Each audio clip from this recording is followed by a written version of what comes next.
Resident Evil Vendetta. Jesus Christ, guys.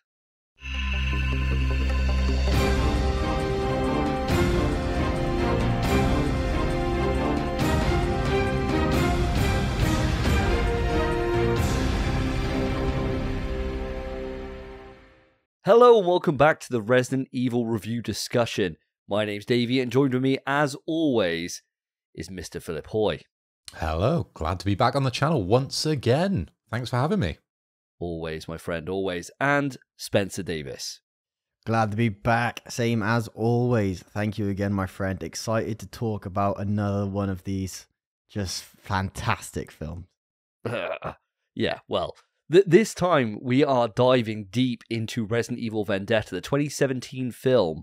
And it's actually the last one of our animated spree for the movies before we go into Infinite Darkness, which, that's going to be a fun ride. But of course, speaking of fun rides, we got loads that we're going to be going through on this. We're going to be breaking down, as we always do, in terms of starting it off with our top level thoughts.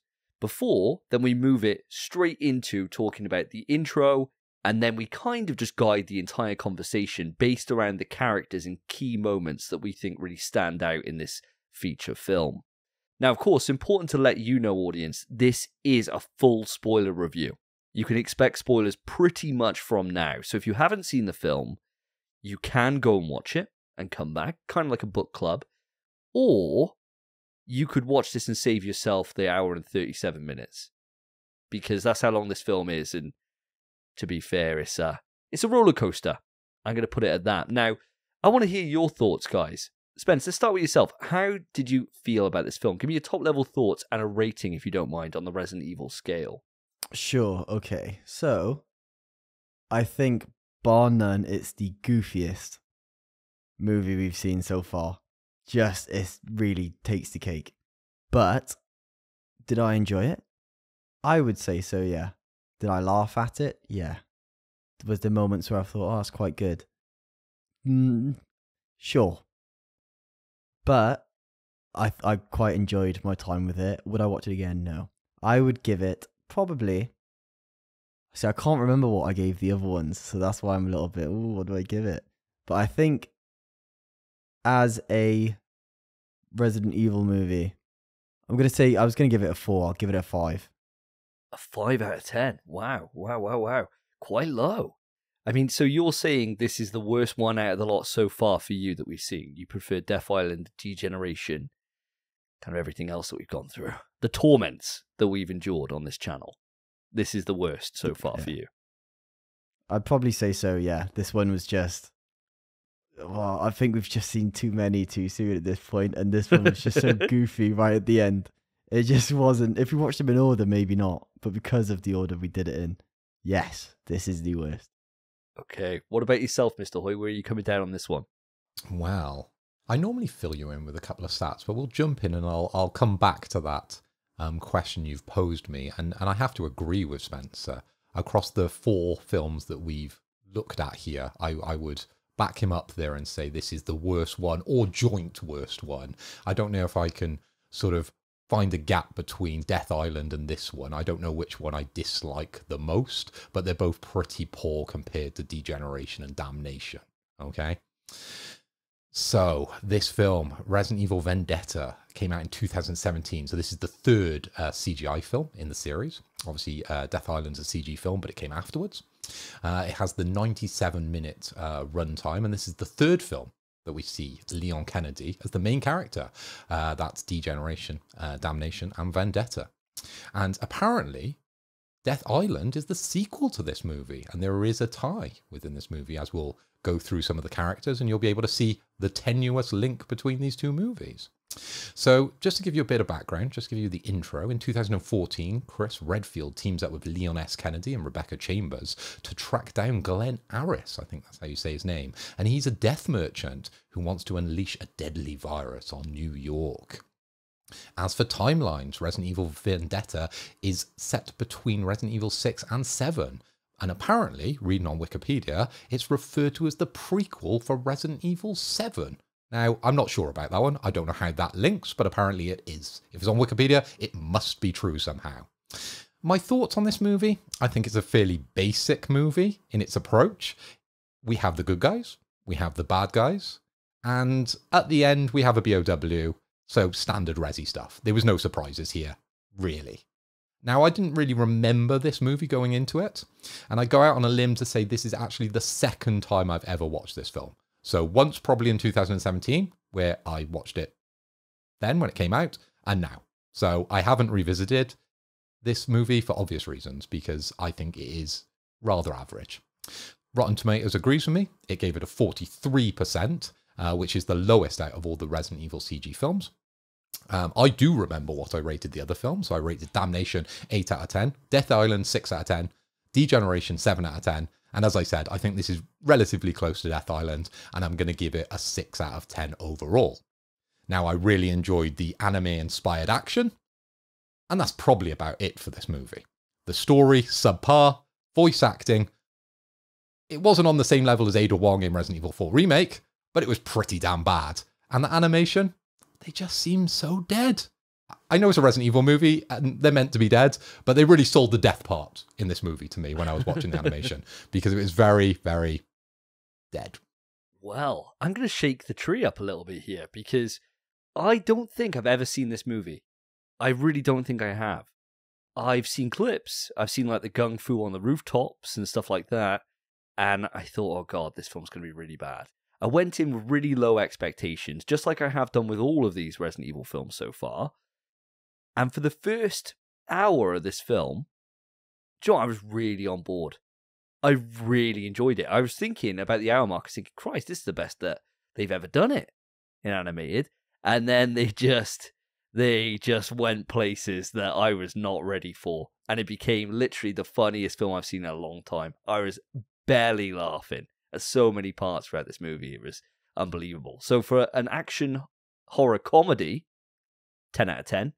But for what it's actually supposed to be, I think I settle for a 7 out of 10. I think I'm a little bit more positive than you guys on this. I think there was a reason why there was no info dump at the start of this movie. So I think this was something we remarked when we watched the other CG movies, that at the start, they basically give you a shit ton of information about the background, about what's going on. In this one, it's paper thin, so they just didn't bother. Who needs it? Who needs it? Just dive straight in with what you need to know. And I think the intro for this, actually, to be fair, the intro of this really worked for me. And I put on my notes here, I got my notes next to me. My notes are like, no bullshit info dump. I was like, great. It's straight away, it's just like Chris in a chopper. Well, actually, it starts off with Leon walking through like a morgue, right? And straight away, it's just like, who would have thought my life would turn out this way? And then just shoot some guy. And immediately, I thought of you, Spence. Because literally, within 30 seconds of this film starting, you get a slow-mo bullet. And I thought, Spence is always saying there's not too much slow-mo. And immediately, within the first bullet, he like flicks it up, his hair like flicks. Fires a gunshot. Straight into the body bag. Yeah. This is how we start a film off. From there, you go directly into the back of a chopper where Chris Redfield's there with his army of people. And if we were playing, which I think we may have to create after this is done, and we'll unveil this to my audience, a Resident Evil movie bingo card. Because every single one, right, generally speaking now, the rules for these movies seem to be you get an info dump at the start, you get excessive slow-mo, especially when Leon's involved. Anytime Leon does anything remotely stylish, slow-mo's involved. Especially with bullets, where it tracks the bullet across somewhere. You get someone falling down an elevator shaft in every single movie. Literally every single movie. And you get a moment where somebody asks about the experiences these heroes have had and how to deal with the undead that they completely ignore. And I think this movie ticks most of the boxes. You wouldn't get a full bingo, but you get pretty much a full bingo card here. You're missing one, and it happens immediately in the movie, which is Chris takes an army of soldiers into an event, and everyone except him survives. But not everyone dies even. He's the only survivor yet again.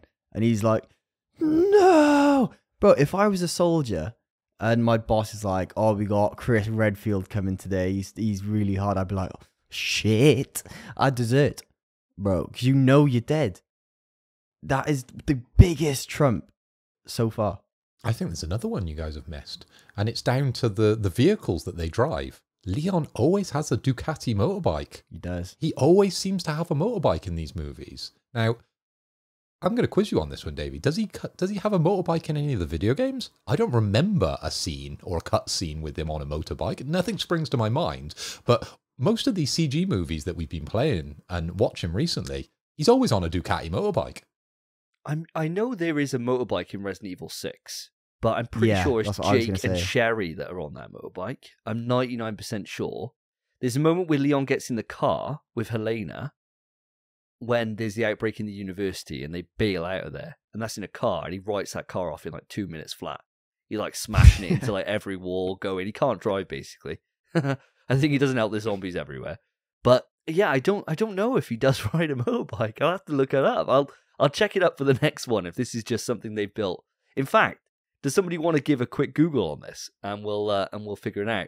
And I'm going to borrow a theme from In PS We Trust, a PlayStation podcast, our podcast that we all host together, for this exact moment. I don't have a fucking clue. Nothing else to do, so that's all. Ask Google. I think you're right. Let's see. He crashes a plane in RE6. Yep. Crashes a car in RE6. Yep. Crashed a boat, I think. Does he crash a boat? Or is that... Crashes a boat. Yeah. Chris crashes a Harrier. Crashes another car. Another car flips. Crashes a bus. Fuck. He crashes a helicopter into a train. Okay. Which survives. And then crashes it into a building. Okay, nice. Yeah. Yeah. This guy crashes a lot, doesn't he? Bro, except motorbikes. It's the one thing he can ride. Why is he so good on a motorbike? Oh, this is in the movie. The No. blatant disregard that he has for his own safety, riding a motorbike without a helmet, does it in every movie, but in the video games he doesn't bring a bike. This is just something they've created for CG. Or someone who makes the next CG film watches the old film and they go, that must be a thing that Leon does in the video games. I'll include this. So we've got to have a scene with him on a motorbike because that's a Leon thing to do. It's not a Leon thing to do, is it? No. We'll add that to the bingo card as well then. So we got a nice little list here. We'll have to think about these and we'll make sure for the next one, see if we can get a full bingo.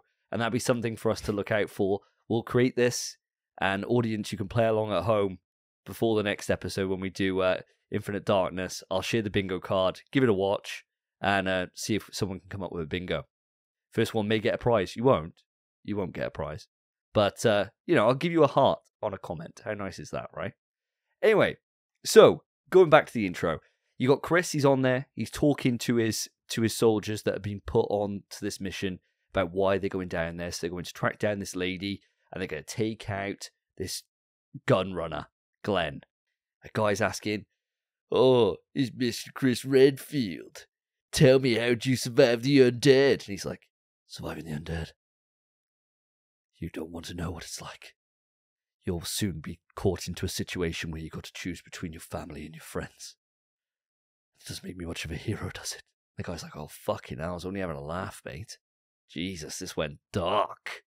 Straight away, foreshadowing as well for what happens later on in the film. This is probably the most important thing that happens. It's not the most entertaining, but that's the thing that repeats itself later in the film. So pick up on that one for sure. So as they descend, they land. The mansion complex that they arrive in looks exactly, I don't know if you picked up on this, Spence, it looks identical to Lost in Nightmares. Literally, the start of it, I thought, shitting hell, is this the start of RE5? Are they retelling this in a different way? But no. They must just use the asset and thought, yeah, actually, look quite cool being a bit overgrown in that. Let's just use this. And as they enter, everything looks quite normal. Everything looks absolutely fine. No problems at all. Until you get a spooky zombie head that pops out of the fire grate and then doesn't appear again for like 10 minutes. Just comes out, screams a little, and then they cut away, and then it's way later that thing comes out. So it was just having a little look. It didn't know what was going on. And as you go in then, the guards are snooping around, and they're going up to the bed sheets, and it's moving. Thinking, oh my God. These are trained soldiers, mind. BSAA. So they're used to fighting bio-terrorist threats, right? They're used to this, what they're literally trained to do. Pull back the sheets, remote control car. And they think nothing of it. They're having a little laugh. Oh, Roy. Falling for the old remote control trick underneath the bed. Wait a second, it starts moving. And it starts jigging left and right, and they realize someone must be controlling it. Turn around. There's a boy, probably about 8, covered in blood. Blatant zombie. These are trained soldiers used to taking out bioterrorist threats. Can't shoot this kid. And this kid wipes the floor with all of them. And that's how the movie begins. You then go into a full-on moment where Chris is having to fight off his own combatants before he chucks a grenade in the room and explodes a kid. How did you feel the opening went, guys? Did it work for you, or did you were you on the edge of your seat while you're going around that spooky mansion? For me, that whole scene, I mean, you know exactly what's going to happen. It's Chris Redfield taking a team somewhere. I don't think they are BSAA agents. So I'm pretty sure the fella on the plane is like, we're working with the BSAA. And that's why he's here. And that's also why that fella's like, you've survived all this. He's never seen one. He's like, give me a hint on how to kill one. Oh, so they're just regular army grunts. Yeah, they're just fellas, man. And then they see a kid covered in blood, and then, you know, they get wiped out, which then, by the way, Chris enters the room because he hears him scream. Clean as a whistle in there. Clean as a bloody whistle. Ow, what a nice little kid doing that. How? He drinks all the blood instead. Ridiculous. Absolutely ridiculous. It's so clean. That annoyed me. I was like, where's the mess? Where's the mess that should be there? But I thought it was a fun scene, and that kid was demonic. He like just looking down, looking all evil, then rises that little smile. Bro, he lunges so fast, I jumped. If that shit was in 3D, Pooh. If you were one of those soldiers, Spence, do you reckon you would have made it out there, or would that kid have had you? But I'd have popped that kid second he was in the corner. I'd turn around, that kid gone. Are you mad? Jumpy, I got a jumpy. warrant to be in there. Are you mad? That kid, covered in blood, staring down at the ground, holding a remote control. Nah, he's dead. That's crazy. I'd have lit that kid up. The kingdom come. I think everyone would be like, whoa, what the fuck? He's just playing with his remote control car, and you just wipe him off the face of the earth. I definitely would have hesitated, but I think when he lunged, that'd be that moment where you just... Like, I've got a son who's a lot younger than this, right? He's 5. But there's times, and it runs through your head, and you never act on it. Never act on it, of course. But there's times where you think, I could just chuck him. I could just launch him, right? And if, like, this 10-year-old little demonic bloody kid's there, when he lunges, you just literally just grab him. Gah! Straight into a wall. It slids down, and he probably would feel like, yeah, sort of. Yeah. And then mow him down. Yeah, absolutely piled him full of bullets. But I did find it quite spooky, that entire thing. It was starting to get to me. It took like a couple of minutes to lead up to it. And I think the tension was starting to work.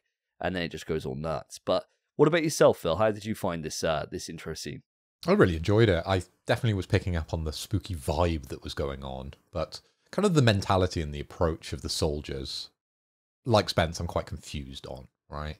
They go into a mansion, and they've just been talking to Chris Redfield, who's known for, you know, going against BOWs and zombies, asking how to kill zombies, having that conversation, then walking in, seeing some kid in the corner, covered in blood, and they do the cliche. They say, oh, are you okay? And then it turns. Do they not think, well, maybe we should be a little bit more careful on this one? Probably. Let's just take a couple of steps back before we reach forward and say, are you okay? Always happens. It's just an obvious thing that was going to happen. It was going to happen from the start. As soon as they got off that plane, we knew that was going to happen. But the bit for me that really didn't work was the remote control car. It's a brand new, modern remote control car in this very much ancient kind of mansion that's, you know, gone under a lot of, you know, problems. There's leaks in the roofs, you know, there's overgrown plants everywhere. And there's this brand new remote control car under the bed. Still the battery's working. So it's only just happened, him having this remote control car. And then there's the point of the zombie, or the kid, still being able to use the car. Now, that was a little confusing. I know we're probably at the point in the timeline where zombies have started to use things. Because obviously Resident Evil 4, they were using guns and they were using weapons and things like that, right? So you could probably somehow link that there. But for me, it seemed quite a stretch for this young child turned zombie to start suckering people in with the old zip, zip, zip on the remote control car. Because he did it perfectly, right? And I just didn't really buy that part of it.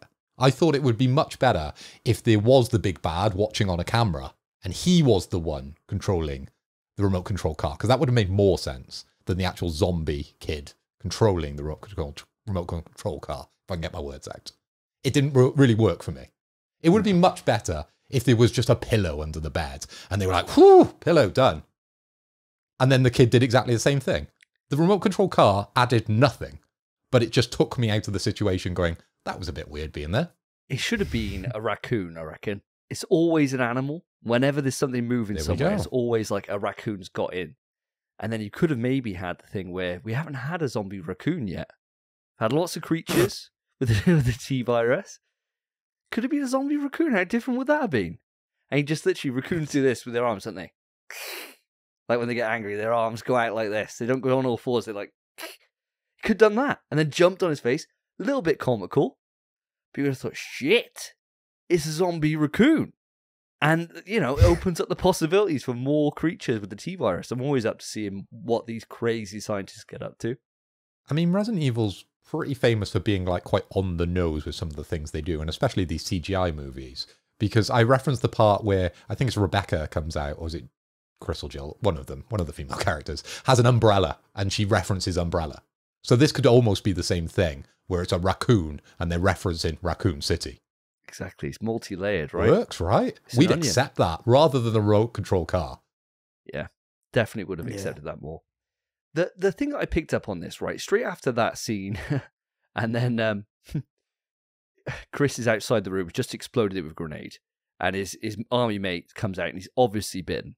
Like, clear as day. He's not even hiding it. He's not even remotely hiding it. And instead of Chris just literally shooting him immediately, like frame one, because he's done this like 100 times, he just lets him turn. And I thought, Chris, he likes to play it dangerous, doesn't he? He likes to play it dangerous. Like, why wouldn't you just, as soon as the guy's like, put him out of his misery and just move on? But no, he let him turn. He let him turn. What a monster. Anyway, we move straight from that into like the next scene where it all goes nuts. And you get these soldiers. And this is the part where the film, to me, really kind of carved out its identity, is the soldiers see the big bad at the end of the corridor. They run out, and all of a sudden, head starts sliding off, but like arms and legs all start cutting apart. They've run unintentionally into piano wire or some kind of razor wire. And I thought, fuck it, this is the most bloody Resident Evil movie so far. Like, hands down, the most goriest one. Like, any chance they got an opportunity to show somebody getting an arm blown off, or a head caved in, or just excessive blood splatter, they use it throughout this entire movie, and it worked for me. I really enjoyed it. There's a moment way later on where, like, this big guy turns up with a minigun, right? And he's blasting it through. And this poor waitress, who's in it for like 2 seconds, just, you literally see her arm get exploded off her as she's like, gets peppered full of bullets, right? And I thought, fucking hell, like, this poor woman, she gets sprayed with like 500 rounds from a minigun.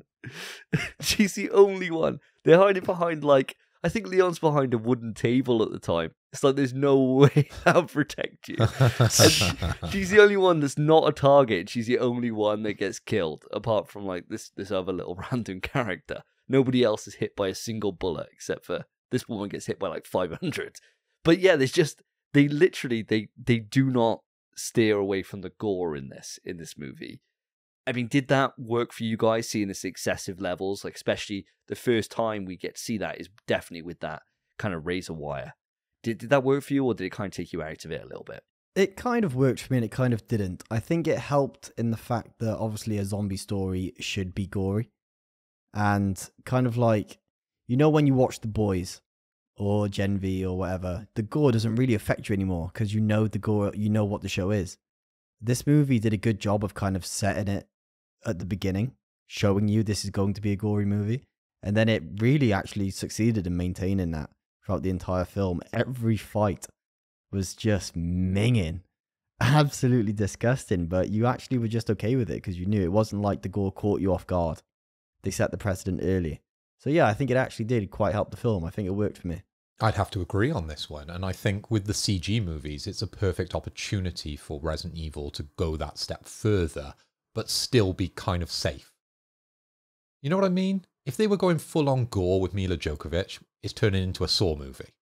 But for it in CG, it's kind of a little bit more acceptable. And I don't want to go into another moment where we're Googling things, but they've kind of repeated this quite a lot through Resident Evil, haven't they? You know, the laser room where they get sliced up and they go and like part of their head slips off. You know, it comes up over and over in Resident Evil. So I think this is another one you might want to add to your bingo list, Davey, because it's happened once and it happens again. And I'm sure it's going to happen again in something else we watch. Yeah, you're right. And we don't have to keep it to specifically lasers, because I think we're quite limited on the bingo card there. But anytime someone gets sliced up in like a million pieces by something, and especially where they do the thing where they stand there for a moment and then everything falls apart. Would that happen? Wouldn't it be a case you just run through and all of a sudden, like, immediately it just slices off? Like, it's not that clean of a cut, surely. I always wondered this. You know, like when you see someone get sliced by a samurai sword, and then all of a sudden, like, the torso just goes and, like, slides off. If it was that clean, wouldn't it just... You just stay there, right?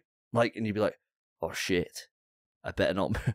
I better not move. I better not move or I'll slide. Yeah, I'll slide. I know I'm going to start sliding, bro. What you want to get yourself, Davey, for Christmas is one of those ballistic torsos that they have on Deadliest Warrior. And then you can try that out with a samurai sword and test it out for yourself. Surely that would make a brilliant YouTube short. Yeah, maybe that's where I can evolve my content to. You know, if I had like 100 of these corpses, not corpses, whoa, not some kind of serial killer here, ballistic torso, right? You can just try everything on it. I got a Master Sword back there, I got Kratos' blades. I could try all these things. A lightsaber, see what happens. I'll be up for that. If anyone wants to fund some of that, then, chuck a membership down on the channel. And, hey, I'll start ordering some stuff. I'll drop a text to Max Geiger and see if he's up for it again. Because I haven't seen him do anything after Deadliest Warrior. No, and he backs the axe, doesn't he? So I definitely got to see him always backs the axe. So from that moment where everyone's fallen apart, Chris then realizes odds are against him. There's zombos everywhere, trying to get out of there. And he jumps out of a window about 25 foot, maybe 30 foot up, and just lands straight onto the dirt. And you think, and he takes it hard. It's a hard landing from Chris, which I thought was quite nice. You know, he doesn't just shrug it off immediately. And then the big bad comes out. Glen shows himself. And turns out Glen's got moves. He literally sauces Chris. And he's not even playing around. I thought this guy must have like Wesker-esque powers. But no, he's just bodies Chris. Like literally wrecks him. I thought, wow, okay, here we go. And then you get the big reveal then that Glen designed a zombie virus that targets people, that you can choose who are the enemy and who are not. And I thought, at that moment, he's done it. Like, he has done it. Finally, what everyone else has been trying to do this entire time, turn it into a proper weapon, he's managed to actually create it. Like, fair play to him. Fair play. To be the first one in all of these Resident Evil movies and all the games to create a bioweapon that doesn't immediately go to shit as soon as it just turns around and looks at you. I thought this was really impressive. I brought that woman out. All the zombies kind of flood around behind him. It looks like it's game over for Chris until the chopper turns up and mows everyone down. And then you get Chris's no as the explosion goes up behind him. And that's when the credits start going. And that's when you realize you're in for a ride, a roller coaster.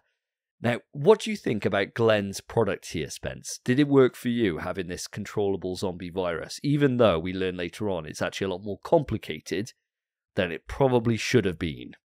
Way more complicated than it should have been. Ridiculous complication, actually. But it's a threat. It's probably the worst threat we'd seen. But obviously, sometimes you think, oh, well, it's just zombies. You know, Leon kills 50 million of those in RE4. They'll be fine. But you also see that big, massive brute at the back behind Big Glen. And you think, fuck it, now actually, he might be quite powerful, this guy. Chopper shows up, saves the day, explodes a random tanker behind him as well. No need for that. Just starts shooting everywhere except Chris somehow, even though they clearly can't see because it's full of smoke. I don't know how they ever do that and get away with it, and everyone's like, oh, nice, he's saved. He should be riddled. But no. Fine. I thought it was a nice introduction for the big bad. I kind of made him seem like a massive threat immediately as well, which is quite good. But his moves are so goofy, man. He fights like a ballerina, and it works really well, I suppose. Chris just ain't used to it. He's used to fighting BOWs to barely move. They're massive as well. And he's like a normal guy who's just a bit quick on his feet. Fuck me, this is tough. So I think we found his nemesis, really. Isn't there an awesome scene in that fight where he pulls the magazine out from Chris's gun and then actually takes the loaded bullet and de-chambers it in the middle of the fight? And I thought, fuck, that's so badass. Like, if someone did that to me, I'd be like, yo. So, alright, sorry, mate. Like, sorry. And it's, so, fuck. Like, what am I going to do here? Someone takes, like, my loaded bullet out of my gun while I'm fighting them? I know it's ropes. I mean, Phil, did you come away impressed by Glen's display of power here? And what did you feel about his product that he managed to design, the A-Virus? You got to take your hat off to young Glen, haven't you? He's an absolute genius. He's been able to create a product that no one else in Resident Evil has really got close to without infecting themselves. The A-Virus is the way to go. That's why it's the A-Virus. It should be the A+ virus, surely.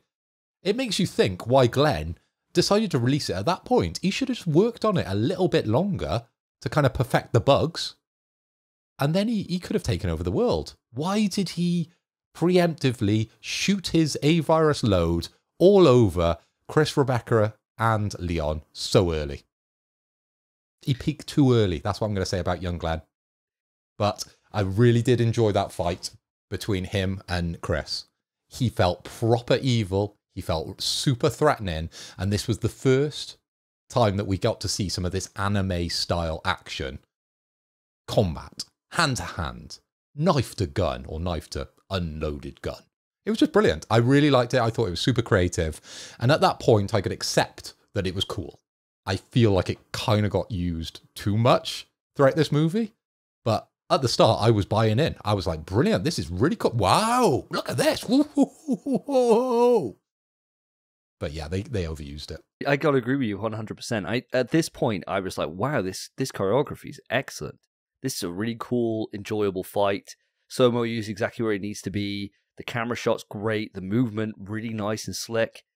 I was enjoying the back and forth that they had. But when you get later on and guns are involved in that dance, you start losing me. But I'm sure we're going to get to that later on. We've gone on for ages on that intro, but my God, what an intro it was. So we're going to skip now just all over the place. We're going to talk about characters. And this is where we can talk about all just random different scenes. And wherever we go off to talk about this monumental masterpiece of cinema history, we can then just shoot our load, just like Glen and the A-Virus, all over the rest of this movie. So first off, the character I want to raise first off to this is Rebecca Chambers, guys. Now, we mentioned her quite a lot in obviously the Death Island review, and we were really harsh on Rebecca in that telling because she basically did fuck all. She turned up, she was just a plot device front and center, there was nothing more to her. This film, she had a very substantial role. She was actually probably the main character throughout this entire thing, I'd say. I personally loved her. I thought she was excellent throughout the entire movie, and I'm sure Spencer's probably going to agree with me on this. The first time I've ever thought, damn, Rebecca, god damn. There was something about her in this. She was charming, she's a bit sexy, got a sweet tooth for that, extra chocolate chips in her coffee. Bro, let me tell you, no wonder that scientist was being such a bitch and bringing her a coffee, because I would have been doing exactly the same. I would have been woofing if she wanted me to woof. She was a fox in that lab coat. And I was besotted with her the entire way through. I thought her character came out really, really well. And she got some great moments throughout this entire film. Even though she didn't have much of a combat role, she still showed that she was a bit of a badass. And I really liked that characterization throughout this entire movie. Did she work for you, Spence? Bro, oof, Rebecca, baby. Jesus. She looked like, don't know why. It was the scene where she's in the dress with the main bad. And I was like, she looks like a Final Fantasy VII character. Like, she looks like Aerith or Tifa, like that level of beautiful. I was like, wow, where have you been? Why now? That's crazy. I was like, damn. But also, very good in the story. She's a fucking genius. She just wakes up after being knocked out and she's like, I know how you did this, which means you also had to do this. You probably did it this way. Am I correct? Yeah, I am. Yeah, guess what? That means you also did this. And I'm like, what the? She's like 22 or something, bro. She's young. And she's that smart. I'm ashamed, really. Because I ain't that smart. I ain't close. She just pulled it all out of thin air and it all happened to be right. Fuck knows how she did that. But she did it. And I would very much agree with you in saying she probably really is the main character of this film. And I think it's nice that we got that with Rebecca. Yeah, she's heavily underused throughout Resident Evil in general. So spending some time with her, I was really fortunate, and I didn't realize just how much she would carry this movie for me. I think it's one of the reasons why I really ended up coming away from this a little bit more positive than maybe I would be if I focused on our male leads throughout this, because she just actually showed character, which I think Leon and Chris didn't really do an awful lot of throughout this entire film. Phil, what about yourself? You're obviously a massive fan of Rebecca Chambers, going back to Resident Evil 0, Resident Evil 1. Were you happy to see her return here? Good boy.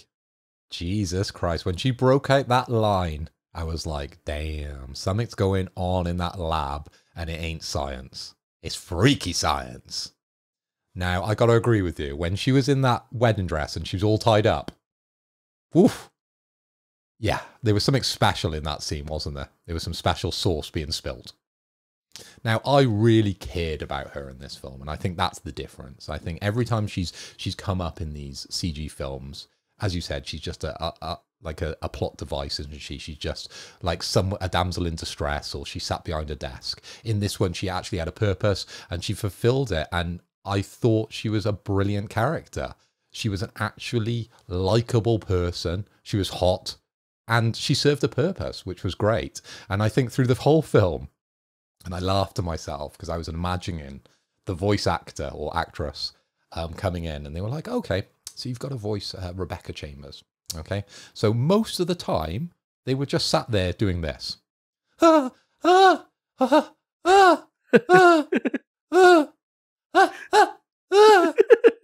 the whole, like, most of the lines were that.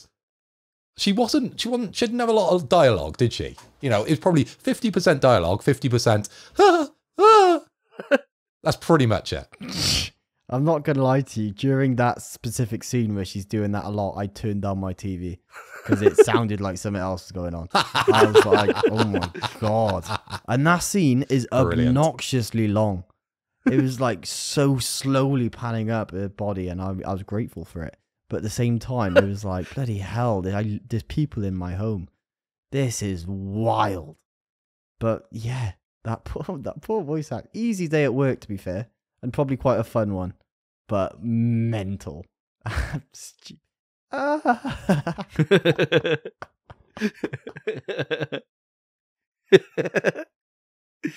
Oh, right. you dirty bastards. Dirty bastards. Well, I'm glad I'm not alone on the love for Rebecca Chambers during this film.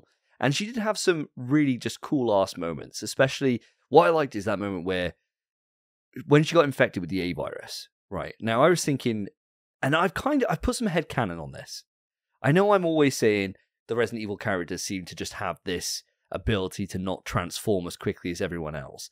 But if I use a bit of headcanon here, they were immune to the T virus in Resident Evil 1 and 2 for like Leon, Claire, Rebecca, Jill. Don't think Barry ever gets bitten. So I don't know if he's got it or not. But Chris definitely does.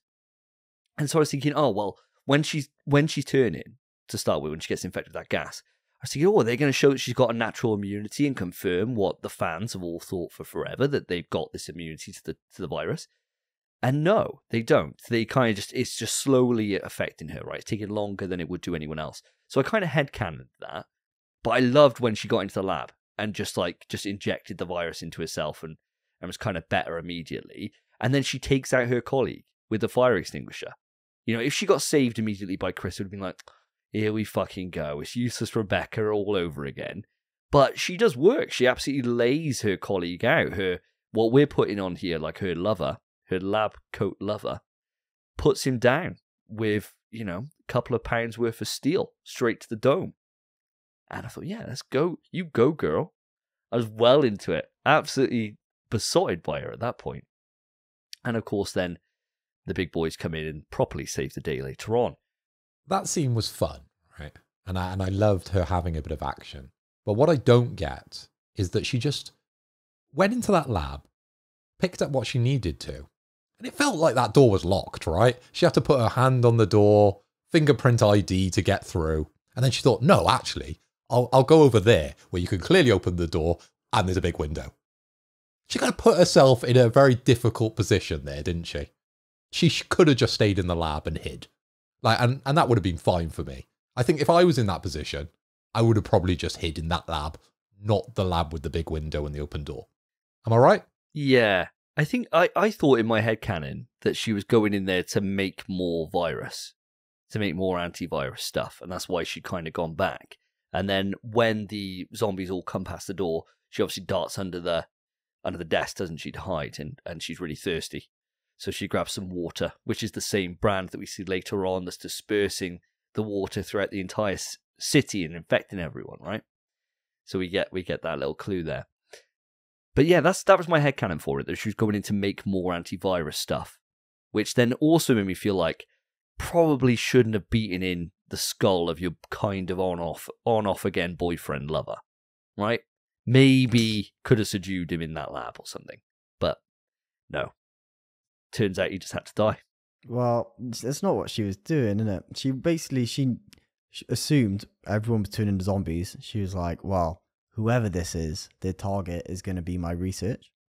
And then she takes that little thumb drive out the thing, legs it to somewhere else because she knows this place is probably about to blow, and just gets in next door with the big open window and unlocked door and 12 zombies outside. Yeah, she could have hid better, but I think she had valid reasoning for getting out of that lab. So I wouldn't put that on her. I think that was smart. But the rest was less smart. Also, I think that water was there. I think they were tested on the water because she found about the sites rather than it just being a hint towards the thing. Of course, yeah. Yeah. She's using her star's detective skills from when she was in the police. Yeah. See? More characterization for Rebecca Chambers here. Absolutely love to see it. But let's move it on to some of the other boys. Let's move it to some of the big boys here in terms of Chris and Leon. Let's start with Leon, I think. Even though he's in this movie, he's definitely underused compared to some of the other outings we've had for Leon. He has some key scenes, of course, which I'm sure we're going to break into during this. But how did you feel Leon was represented in this? Because he definitely seems to be all over the place when it comes to these movies. You know, the first one definitely didn't get him right. And he seems to have been the one constant throughout these that they seem to nail. Did you feel they pulled it off with Leon in this movie? I thought Leon was mental. Just absolutely mental. For one, right, he finally got his vacation.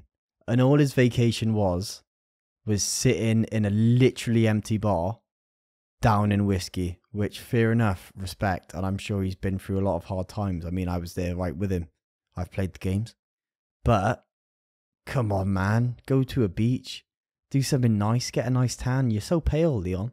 Like, come on. In the movies, he's actually quite tanned. But in the games, he's a pale boy. He could 100% just do something better. And then, he's forced back into the action. And he's a fucking liability, Leon. Absolute liability. There's a scene he's getting chased by 2 dogs, right? In killing the first one, he blows up 2 civilian cars, which were on the motorway. Dead. Just completely dead. In killing the second one, he's already killed a dog, shoots down a sign to split it in half, it's definitely dead now, chucks a grenade back there too. Why? Mad lad. And when he chucks the grenade back as well, he knows there's a camera in front of him because he chucks it back and then he does this and just poses for the explosion and then goes back to riding the motorcycle. He is a liability. Crashes a bloody motorcycle into a BOW on a helicopter and thinks, I'll blow that up. Yeah, there's people inside that helicopter, but I'm going to blow that up. Bro, he's out to murder people in this movie. It's ridiculous. Usually he's just shit at his job. He was a murderer this time. Actual murderer. Oh man, that whole Doberman chase scene on the motorbike is when this movie lost me. I was barely laughing throughout that entire scene because not only can these dogs run like 70 miles an hour because he is caning it on that motorbike, they're running like literally. They nearly broke the sound barrier. I think those dogs. They were going some. They were like overtaking the bike and shit as well. And then he does this. He does the same thing he does in Death Island, where instead of just aiming, right, and just, I don't know, maybe using the front of the motorbike to rest your gun on to fire, he does this thing where he awkwardly, like, gets over and around the bike and pulls his gun up and fires. And I thought, why? Like, why do that? Like, there's other cars that you're, like, grinding your motorbike on as you go past. And I thought, when he did that on the first car, he just grinded his motorbike on, I thought, oh, that driver's going to be pissed off. There's no way Leon's stopping to give him his insurance details, right? So he's already, like, lost half a paint job. And then, as you said, he's, like, hitting dogs into cars, which cause, like, a double car, like, massive crash. Like, huge. They explode. They explode. It's wild. The sign bit, man. I cracked up. When the sign came down and crashed that dog, I thought, fucking hell, that's going to cause a crash in a minute. That's definitely going to wipe someone. And then, as you say, he pulled the grenade out, man. I was barely laughing so much. So overkill for like no reason. They killed like hundreds of these dogs in the past. And these dogs, were a fucking nightmare. Nobody could shoot them. I think Chris spent about like 500 rounds firing all round where those dogs were. Like, some of those bullets bound to have hit people, right? Like, bound to. He was firing off like 2 clips worth all over the place. Absolutely wild. I think you're right. I think Leon is just a loose cannon in this film. And it's all because, and this is another one for the bingo, he was on vacation, or mentioned a vacation, mentioned it every single fucking movie. And yeah, it doesn't seem to matter, he get pulled off. But at least this time he didn't want to go on the mission. He's like, no, just leave. I want this vacation finally. It's been 4 fucking years. I deserve it. And no, your job comes to you. He's working from home at that point, and he's not a fan of it. What about yourself, Mr. Hoy? Were you a fan of Leon's depiction throughout this film, or did you feel it a little bit unsettling, much as me and Spence did? Well, I felt like we got less of Leon than we ever have in these CG films. Because Leon wasn't really Leon, was he?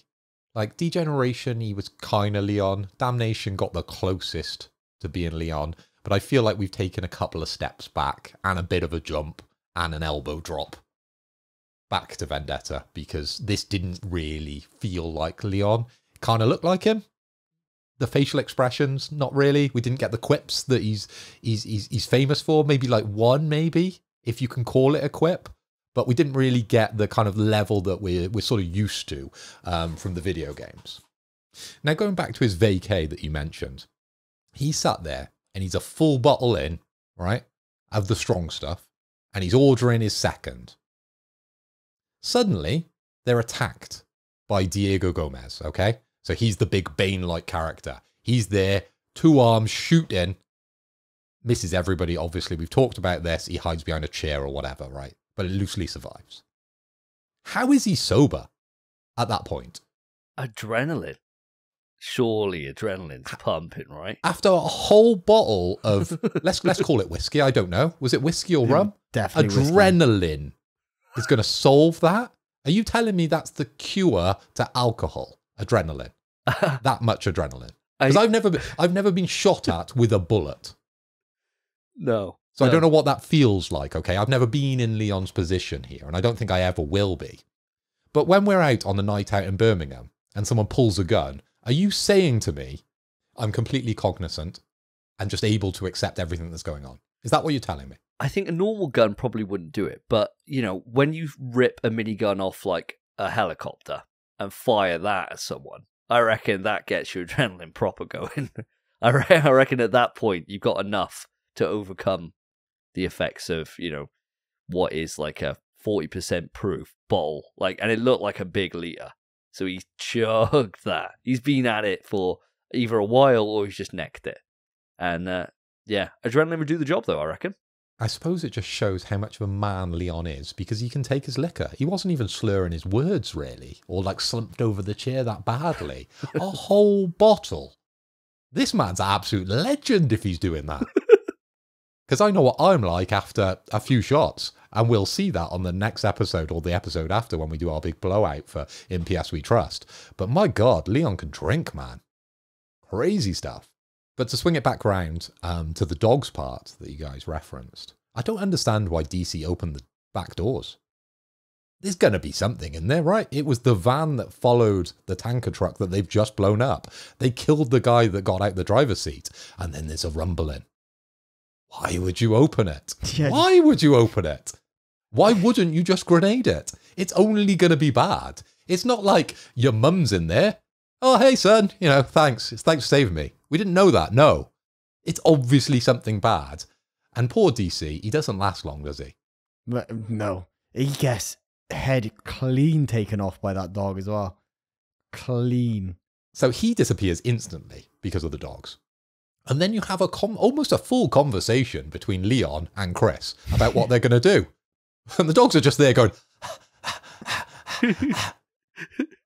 And they wait for them to choose their approach. Leon jumps on his motorbike and he's like... and like gets the dogs to chase him. Chris just goes, all right, hey, I'll just jump in my car. It's such a weird scene. It's such a weird setup. Why would the dogs chase him? Why wouldn't they just kill Chris? I go for the easy prey here, right? I know I'm applying logic to Resident Evil, and I never should do this. I make this problem every time. I make this mistake every single time we watch a Resident Evil movie, that I kind of apply, you know, normal logic to these things. They're zombie dogs, fucking hell, right? I probably shouldn't be applying this level of logic. But it didn't make any sense why they just followed Leon. It made for a cool scene, yeah. I liked it. Can you imagine if Leon just fucks off and then all you see is just the dogs just turn at Chris? He's like, oh no. Just gets ripped apart. And Leon's like, oh shit. Sorry. That'd be so grim. You'd be like, you could have waited until I got in the van before you sped off. And he's like, you just got one hanging on each arm. Absolute madness. Oh, fucking Leon. Come back.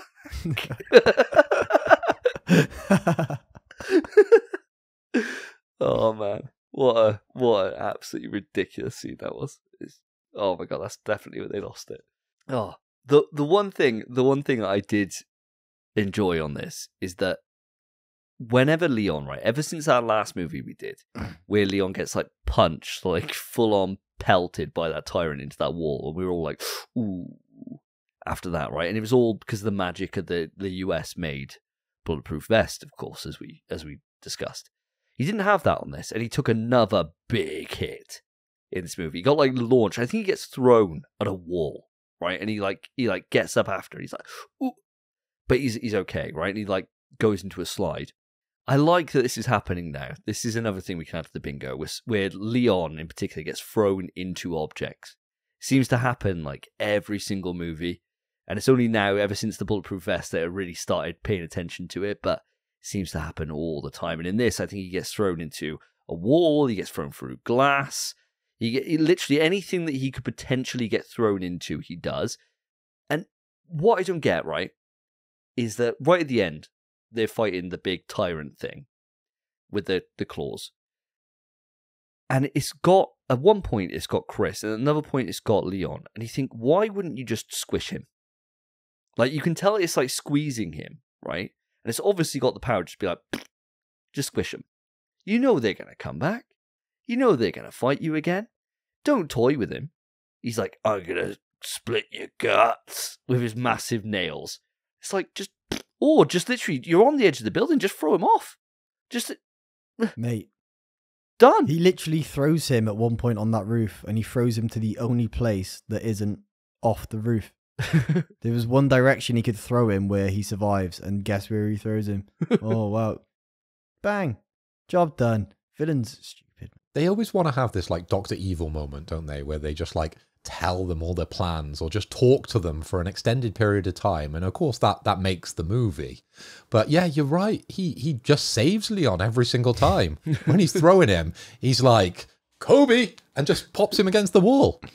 Not off the side of the building. Nah, I wouldn't do that. That's not evil enough. I've got to crush him a little bit, throw him against the wall, and then come at him with my big girly nails. Like, what a crazy power as well. Nails, long nails. They could have thought something better than that, couldn't they? It's that bird from X-Men 2, isn't it? Yeah, Lady Deathstrike. I quite like the nails, you know. I did. The only thing I thought was ridiculous is how long those things go. Because there's one point he's like 30 feet below that helicopter, right? And they stretch up to there. Thought, well, this is just an endless power at this point. Why didn't he just start swiping the city away with his giant nails? Just wiping it clean. Wipe the slate clean with those giant fucking 90-foot fucking nails. But no. No. I thought he was going to slide down the side of the building with the nails, but he didn't. They stick in. They're very sticky, those nails. And where do they come from? Are they like kind of a Wolverine kind of style nail where they're all up inside him? Because there's not enough of him for the amount of nails that comes out of him. So he must be generating those nails on the fly, right? And then what does he do afterwards? He pulls them back into himself? I don't know. Maybe we're going too far into this one. Yeah, it makes sense for him to be able to grow them kind of like, well, we grow nails as humans, but he could do it at exponential rate with his infection, but you'd have to think he has to snap them off every time, which he's just leaving nails everywhere. I mean, when your dad does that in the living room, that's disgusting, let alone when some big monsters leaving 90-foot nails around the whole city. Bloody hell. It'd be a nightmare to clean up, wouldn't it? And they're sharp. You know, they're piercing through helicopter hulls and buildings. You know, you wouldn't want to be driving, you know, somebody just comes off the motorway after surviving the Doberman crash, and then they come in, and then next thing you know, there's a bloody giant nails in the road. I mean, what chance these civvies have in this universe? I have no idea. Crash. Yeah. He's like, oh, thank God that wasn't me. You wouldn't want to live in New York, would you, at that point in time? Because there's lots of things that go on that you could just get caught by. And I'm sure we'll talk about that ridiculous laser in a minute as well, because that literally causes like 9/11 times 10. Bro. And no one mentions it. Everyone's just like, didn't matter, did it? Mate, I was going to literally say the exact same thing. It's so much worse than 9/11. Like, actually, they blow up like 8 skyscrapers and don't just blow them up, they get bodied.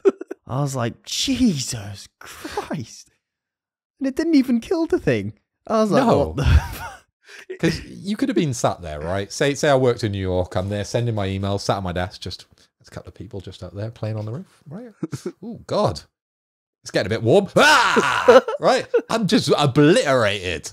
It's not my fault, is it? I just happen to be working in one of the buildings. Or if I'm in the next building, literally the other building is coming into the building. It was a bit overkill, that, wasn't it? My exact notes were fucking collateral damage on the railgun. What the fuck?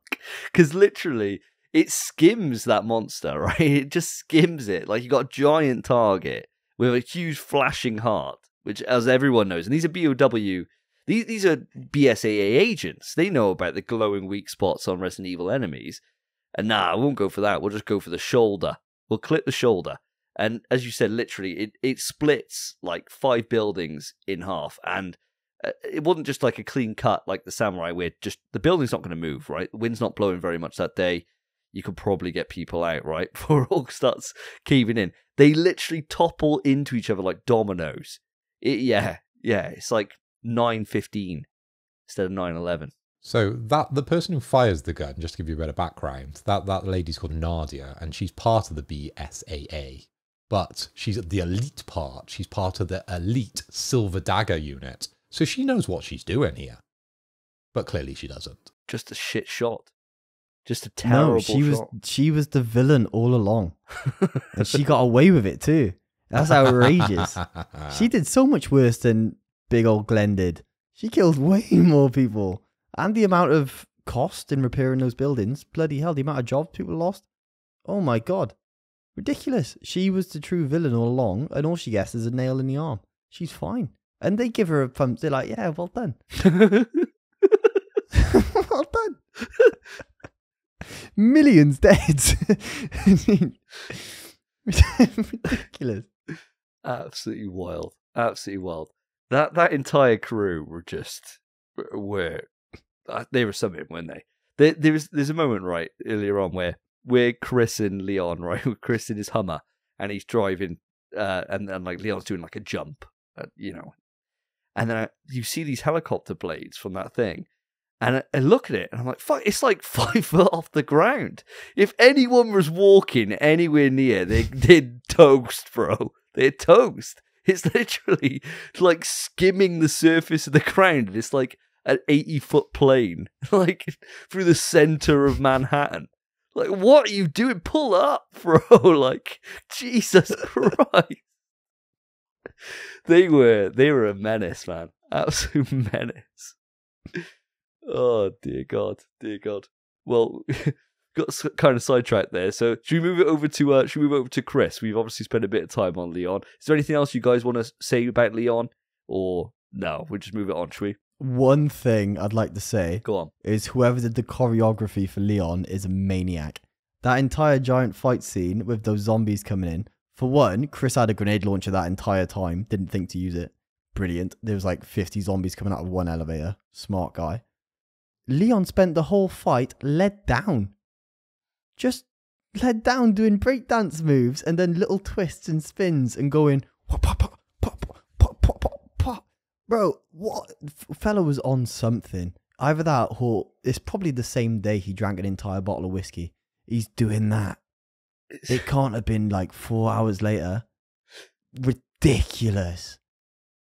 He wasn't even looking where he was shooting half the time. Leon was a fucking nightmare in this film. I did like that bit, how he was doing that kind of like that gung fu against those zombies. He was like sweeping them at the leg and then like taking them out right here, like to sever the spinal cord. And I thought that was quite nice because we all know that Leon likes to do surgery with his gun, doesn't he? So he's back at it again. He's just performing spinal surgery on every single person that he sees. He's got the fucking taste for it now. After crippling that guy at the end of the last movie, now he can't get enough.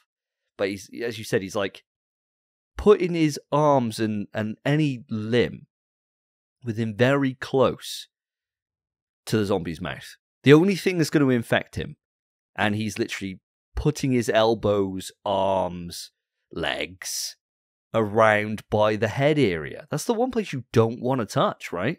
Like, go stick for the chest, just kick him in the chest. Like he was doing in all Resident Evil 4. That worked out well enough. Use those dynamite legs. But nah, it's all about the elbows on this one. He had a big upgrade in the CQC department, didn't he? He'd been definitely under the kind of like snake level training for the close quarters combat. He just took over, didn't he, when he was in those sort of fight scenes?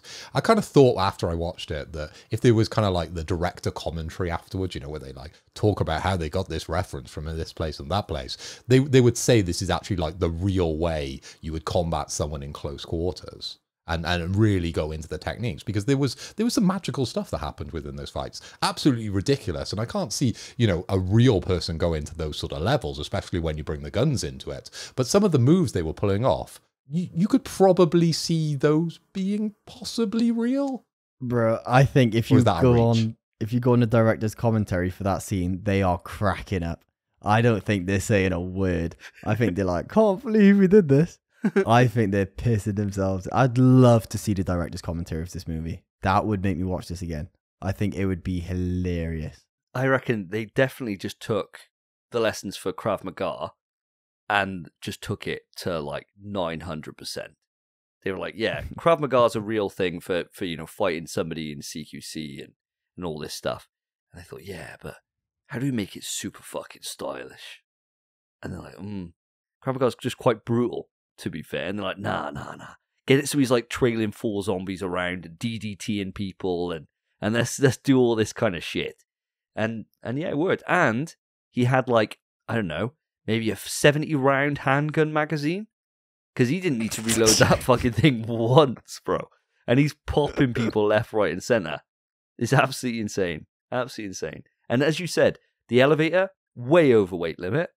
There is no way. Like, that should have crashed immediately. There's always a crashing elevator in these movies. There wasn't in this.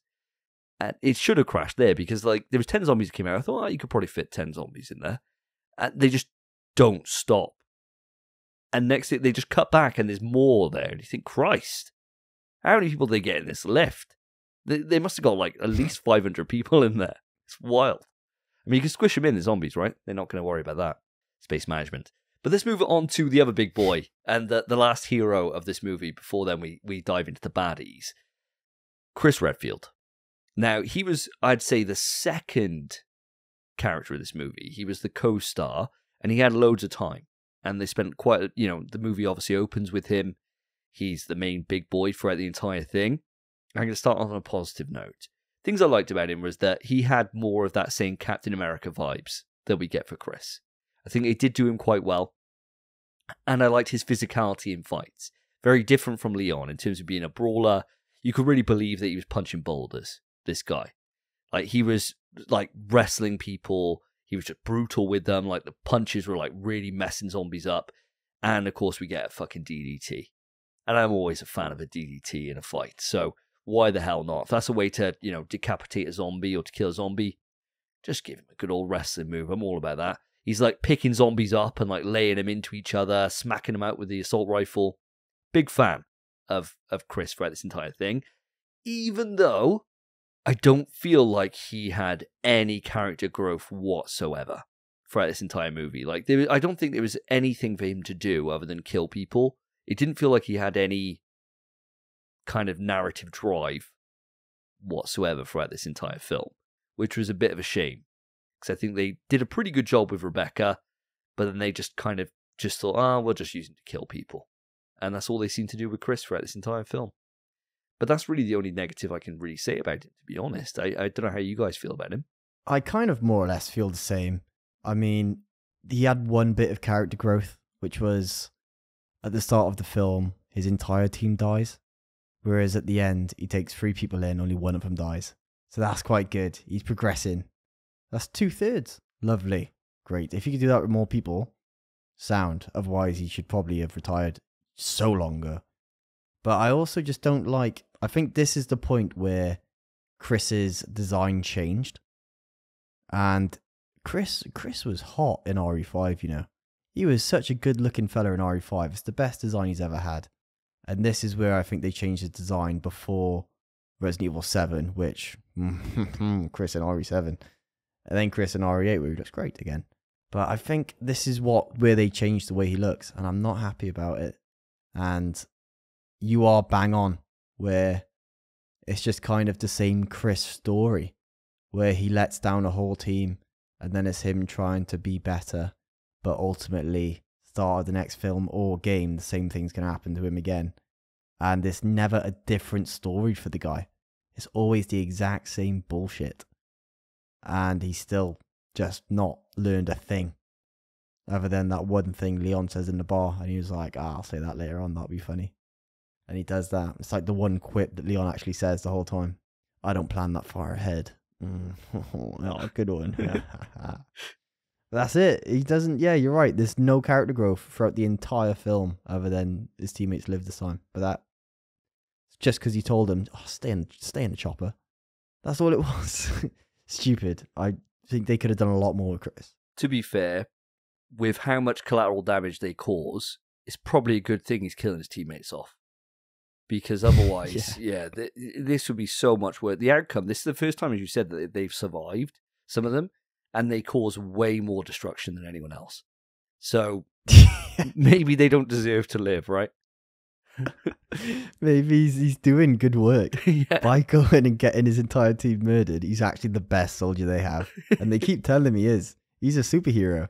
And you just don't want to be on his team. That's all it is. Because you'll either become a villain, or a mass murderer, terrorist, enemy of the state, or you'll die. And those are your two options if you're going in with Chris Redfield. So I hope I never meet the guy personally. He's a menace. But yeah, they could have done a lot more with him. What about yourself, Mr. Hoy? How do you feel about Chris Redfield? I think I got a slightly different take than both of you on this one. I thought this was much more of an accurate Chris than we've got in sort of previous CG films. And it was a lot more along the same lines as Resident Evil 5 and what I believe Chris, the real Chris, is. Now, the design change I don't think really fazed me. I felt there was a similarity between the two, and I made that jump, and I didn't think that he looked weird or out of place, or it confused me who he was, like in certain Resident Evil games where you look at him and he's a completely different person. Now, I really liked some of the combat that sort of Chris was involved in. Davey, you referenced some of the wrestling moves. You know, he body slams some of the zombies, which is absolutely ridiculous. But when you're a big, muscly guy, of course you're going to be doing that. You're going to be flexing, right? You've fought 1,000,001 zombies. You've used your rifle before. But, you know, break out the guns. Let's body slam. Let's DDT. Let's give him a rock bottom. You know, if The Rock, Dwayne Johnson, he was starring as Chris in this movie, he'd be lifting him up and giving him the rock bottom. But there's another part in this, and this is the reason I've referenced The Rock in it, because they go first person in this movie. There's a part where you zoom behind Chris with his gun and he's popping zombies first person. Strange for Resident Evil at that point in the timeline. But it worked for me. I really enjoyed it. It was the same sort of feeling in the Doom movie where they come in. I think he's got the BFG at the time, the big fucking gun, and he goes first person and kills a bunch of demonic kind of bad guys as the Doomslayer or I think he's called the Doomslayer, right? Doomslayer in Doom, but I don't know, is The Rock supposed to be the Doomslayer or not in Doom the movie? I never quite figured that one out. Ah, well, that's by the by. But anyway, he kills a lot of people with the BFG and he goes first person. I really liked when they went first person in this. I thought that was a pretty sweet moment. Now, again, on the character growth, I think I disagree with you. I think the whole part of the setup and the foreshadowing came true. And there was a little bit, not massive, but there was growth there. And it showed him as a character, because was he able to kill Rebecca at the end? Do you feel like that? Do you feel there was jeopardy when Rebecca's there going, ah, ah, ah, and all those things are creeping up her face and like that, and you're like, ooh, she's going to turn at any minute. Do you think Chris at that point could have killed her? Could he have done what he said to that guy on the helicopter right at the start? Could he have been able to kill his friends? Because that was the choice he was faced with towards the end-ish.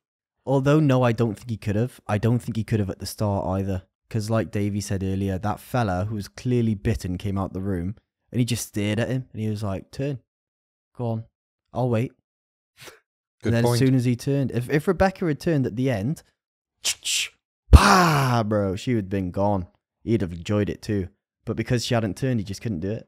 He's got too much humanity, hasn't he, that Chris? But yeah, going back to what you were saying, Spence, I do agree that Chris has a trope again, has something on your bingo card where all his team dies. But in this one, his team didn't actually die, right? We've got DC driving the helicopter. And a slight correction, because I called DC Damien DC earlier when we were talking about opening the van. He's dead. He was the guy that died to the dogs. And then Nadia, she's just got a nail in the arm. So they're still alive. So the trope has been broken. He's taken a team in. And he's got out with 2 out of 3. And I think that's pretty good, seeing as up to now, it's pretty much 0. If you go in with Chris, you're dead. You gone. There's no point. No point in trying. You're good, you're bad, you're dead. But in this one, 2 came out of 3. So congratulations, Chris. I think that shows growth. It's a reach. It's a reach. It's a reach, yeah. But I'll allow it. We'll give him some props. Can we also just say, we mentioned very briefly about the grenade that he had, that he shot Glen with at the end. Was there any reason why that grenade was a fucking nuclear blast? It was huge. that monster, right, was like way down when it was like hanging on for dear life. And he shoots that grenade off, and literally they're at the top of the building, and it's like billowing smoke. Like billowing. And grenades, as far as I'm aware, and I mean, Call of Duty does put a lot of smoke on a grenade. They don't make like any. There's like a puff, right? This was like as if Hiroshima had just happened right underneath the building. It was wild. It was enough that I was like, Jesus Christ, what did he pack into that bloody grenade? Absolutely insane. When he had that firepower, when the guy was on the other side of the building and they were like pop-shotting at each other, why don't you just chuck a grenade over him? Just blow him up right then and there. Just save himself from doing the fucking gung fu. Did that take anyone else out of it? Or by that point, were you so far out of it that nothing else could surprise you? I think I was already laughing at the fact that he'd been rail cannoned, a massive terrorist attack had been committed in Manhattan, and then he gets a motorcycle driven into him on a quadricopter, whatever it was, which also then gets blown up because the fella tried to just keep hold of the motorcycle for some reason whilst it was on the helicopter. Don't know why he did that. And then he also Spider-Mans to save himself with his long nails. And then gets nuked by a little grenade launcher, which I guess explains why he didn't use it in the building earlier when he really should have. But you are right, because it was at least he was like 90 feet below. And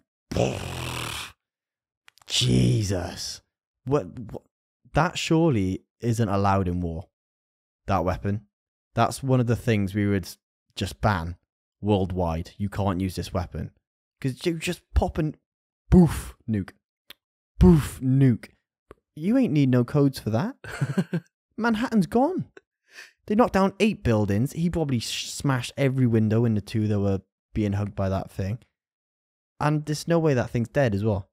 You're telling me that grenade launcher was more powerful than that pulse cannon? I mean, sure, it hit him in the flashy bit. But it's like, come on.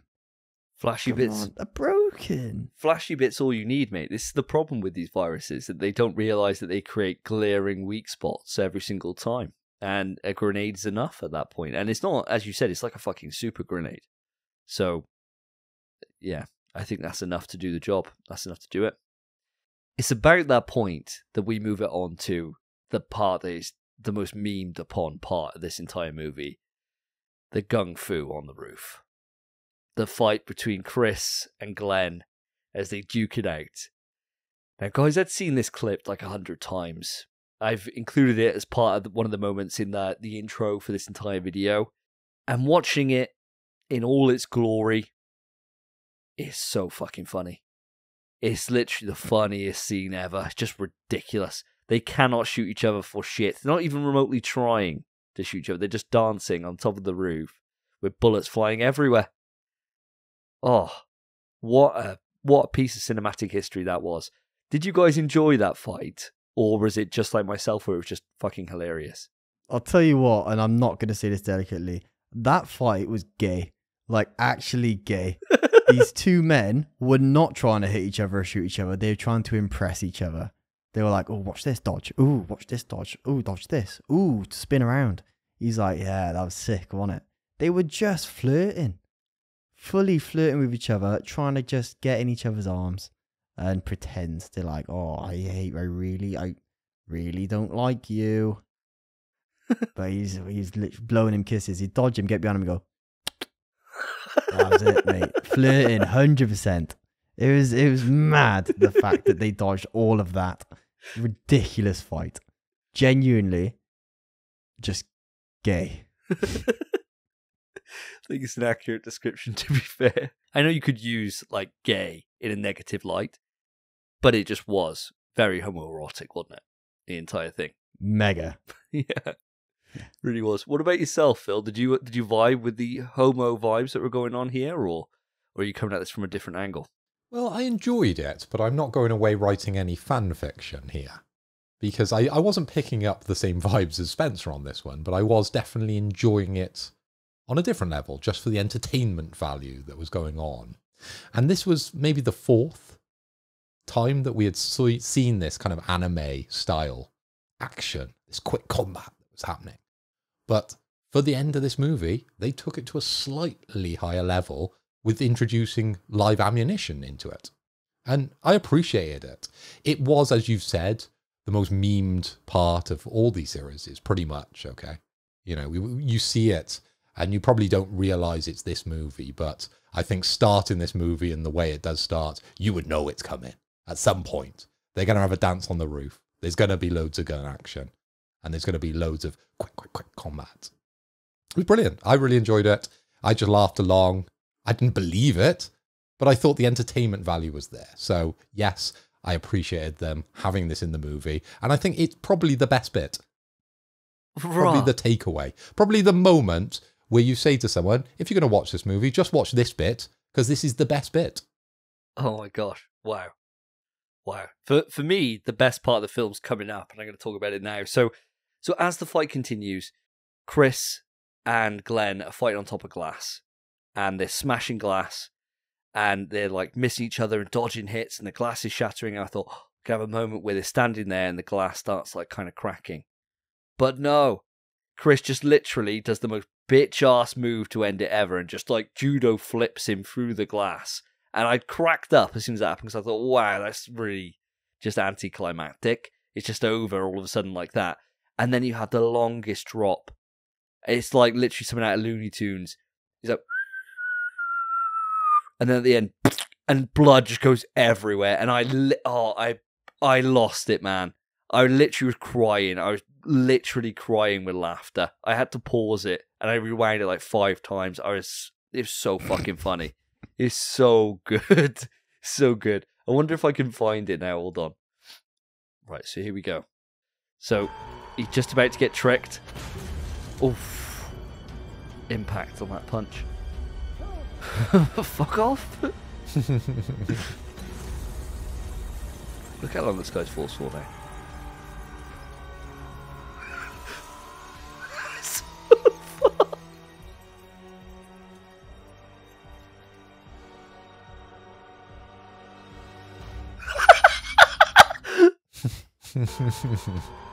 Like all that time, he's literally falling for like 20 seconds.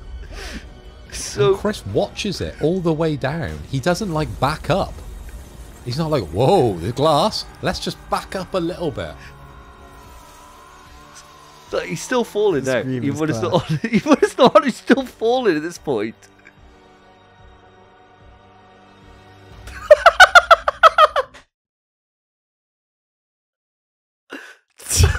Oh, I love it, man. I love it. It's the best thing ever. Why they thought the need to put that blood splatter at the end? It's just ridiculous. They knew exactly what they were doing, man. It kills me every time.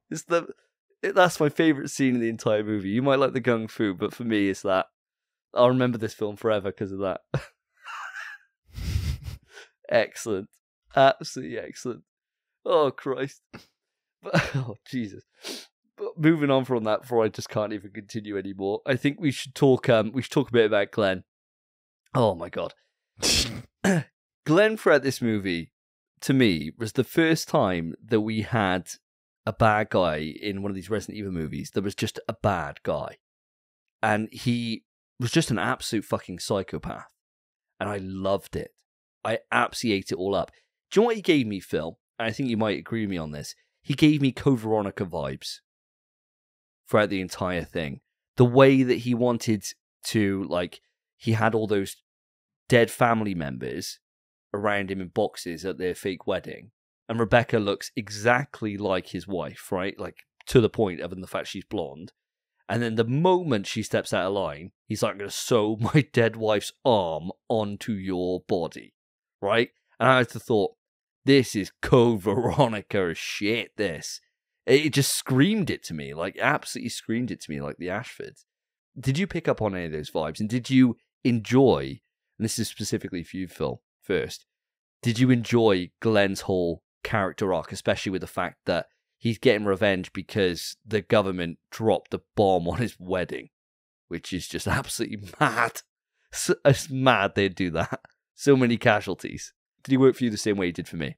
I was definitely picking up those vibes, and I just loved how quickly he turned from someone you could probably understand the motivation, given that it's completely ludicrous, but he's found himself at this point, to the point where he starts, Well, he backhands Rebecca, doesn't he? Because she just starts disagreeing with him. And he's like, bitch, no. And then he goes and gets the arm. Like, and then from that point on, he's a different character. There's kind of two sides to Glen, isn't there? There's pre-slap and after-slap, right? And the bit before, you could kind of understand him a little bit. But afterwards, he just goes full-blown maniac. So I did a bit of research, as I do with these characters, and I've read up on the Wikipedia, the Resident Evil Wikipedia. So just to give you his background, so he's a former CIA agent, apparently. And he's become a major bioweapons dealer during the War on Terror. After the death of his wife from the CIA drone strike, mental way, he leads an operation to release the newly developed A virus across multiple northern eastern US states in retaliation. So you can kind of see why, but then I don't know why the CIA did a strike on him. I didn't get that. I didn't understand the motivation for them attacking him at his wedding. He was a just arms dealer, right? So they wanted him out of the picture. That's what I gathered from it. To blow up his family at a wedding because he's an arms dealer? It's a bit much. Or did you just arrest him? He must have been, surely, just the kind of guy who just is so secluded and never reveals himself. And this was the one time they knew.